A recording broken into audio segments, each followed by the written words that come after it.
एकदा नव्हे दोनदा वाचगई। साधारणतः 5 मार्च 2026ला अशासकीय ठरावाचं उत्तर देताना सन्माननीय मंत्री नामदार जयकुमार रावळ यांनी स्वातंत्र्यवीर सावरकर यांना भारतरत्न हा पुरस्कार देण्याच्या संदर्भात केंद्र सरकारकडे विधानसभेच्या माध्यमातून आपण शिफारस करण्याचं आश्वासन दिलं। अध्यक्ष महाराज, खरं तर आपण तेव्हा सांगितलं की लवकरात लवकर या शब्दाचा अर्थ अधिवेशन संपण्याच्या अगोदर। अध्यक्ष महाराज, मागच्या अधिवेशनात भारतरत्न देण्याच्या संदर्भातला कामकाज पत्रिकेमध्ये कुठेही उल्लेख आला नाही। मी आपल्याशी काल भेटलो, संसदीय कामकाज मंत्र्यांनाही विनंती केली, पत्र देतानाही विनंती केली की स्वातंत्र्यवीर सावरकरांना इंग्रजांनी यातना दिल्या, पण कमीत कमी नकळतपणे आपल्या हातून अशा पद्धतीने त्यांचा अवमान होईल असं होऊ नये। आपणही काल माझ्या माहितीप्रमाणे प्रयत्न केला, पण अध्यक्ष महाराज, आज कामकाज पत्रिकेमध्ये आपल्याला फक्त ठराव करायचा आहे। असा ठराव आपण डिसेंबर अधिवेशनात केला होता। 2019च्या भारतीय जनता पार्टीच्या अध्यक्ष महाराज जाहीरनाम्यामध्ये आपण या संदर्भात क्रांती सूर्य महात्मा ज्योतिराव फुले, क्रांती ज्योती आई सावित्रीबाई फुले आणि स्वातंत्र्यवीर सावरकर यांना आपण भारतरत्न देण्याचा ठराव करू असं सांगितलं।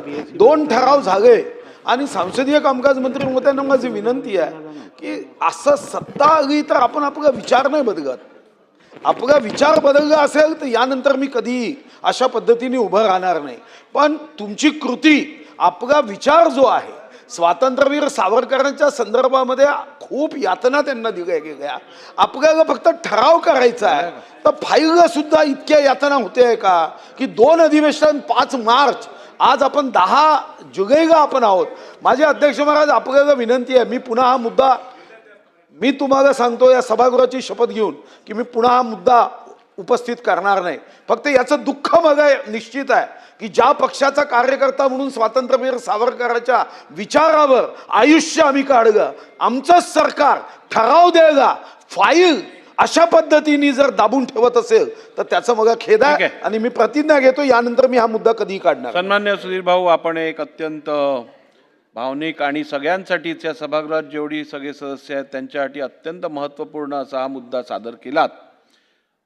हे खरं आहे की यापूर्वी असा ठराव आणण्यासंदर्भात आपण चर्चा केली होती, परंतु आपल्या सर्वांनाच माहीत आहे की कुठच्याही अधिवेशनात कोणताही ठराव आपण ज्या वेळेला आणतो किंवा मांडतो त्यावेळेला त्या संदर्भातली पूर्वसूचना आपण BSCमध्ये सर्व गटनेत्यांना देत असतो।